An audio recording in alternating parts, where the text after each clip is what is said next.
ಖ್ಯಾತ ಸಾಹಿತಿ ಮೈಸೂರಿನ ರಂಗಾಯಣದ ನಿರ್ದೇಶಕ ಲಿಂಗದೇವರು ಹಳೆಮನೆ ಹೃದಯಾಘಾತದಿಂದ ಸಾವನ್ನಪ್ಪಿದ್ದಾರೆ. ನಿನ್ನೆ ತಡರಾತ್ರಿ ಮೈಸೂರಿನ ಖಾಸಗಿ ಆಸ್ಪತ್ರೆಯಲ್ಲಿ ಮೃತಪಟ್ಟಿದ್ದಾರೆ.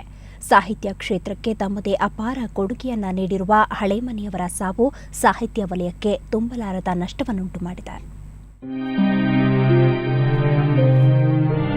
ಲಿಂಗದೇವರು ಹಳೆಮನೆ ಕನ್ನಡ ಸಾಂಸ್ಕೃತಿಕ ಲೋಕದ ಸಾಕ್ಷಿ ಪ್ರಜ್ಞೆ ಸಾಲಿನಲ್ಲಿ ನಿಲ್ಲುವ ಗಣ್ಯರಲ್ಲಿ ಒಬ್ಬರು. 1948ರಲ್ಲಿ ಜನನ. ಭಾಷಾಶಾಸ್ತ್ರದಲ್ಲಿ ಅಣ್ಣಾಮಲೈ ವಿವಿಯಿಂದ ಸ್ನಾತಕೋತ್ತರ ಪದವಿ. ಮೈಸೂರು ವಿವಿಯಲ್ಲಿ ಎಂಎ ಕನ್ನಡದಲ್ಲಿ ಮೊದಲ ರ್ಯಾಂಕ್. 4 ಚಿನ್ನದ ಪದಕಗಳ ಸಾಧನೆ. ಸಾಹಿತ್ಯ ಕ್ಷೇತ್ರದಲ್ಲೇ ಇದ್ದರೂ ಎಷ್ಟೋ ಮಂದಿ ಓದುಗರಿಗೆ ತೀರಾ ಹತ್ತಿರದ ಪರಿಚಯವೇನೂ ಅಲ್ಲ. ಯಾಕಂದ್ರೆ ಇವರು ಕಥೆ, ಕಾದಂಬರಿ ಬರೆದಿಲ್ಲ. ವೃತ್ತಿಯಲ್ಲಿ ಮೇಷ್ಟ್ರಾಗಿದ್ದ ಹಳೆಮನೆ ತಮ್ಮ ಸಾಮರ್ಥ್ಯ ತೋರಿದ್ದು ಸಂಶೋಧನಾ ಕ್ಷೇತ್ರದಲ್ಲಿ. ವಿಮರ್ಶೆ, ಅನುವಾದ, ವಯಸ್ಕರ ಶಿಕ್ಷಣ, ಅಂಕಣ ಸಾಹಿತ್ಯದಲ್ಲಿ ತೊಡಗಿಸಿಕೊಂಡವರು.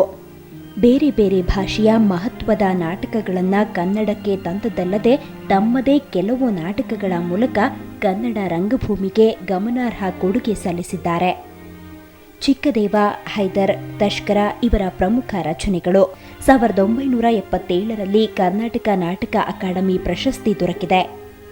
ಮೈಸೂರಿನ ರಂಗ ಚಟುವಟಿಕೆಗಳ ಒಕ್ಕೂಟ ಸಮುದಾಯದ ಸ್ಥಾಪಕ ಅಧ್ಯಕ್ಷರಾಗಿದ್ದರು.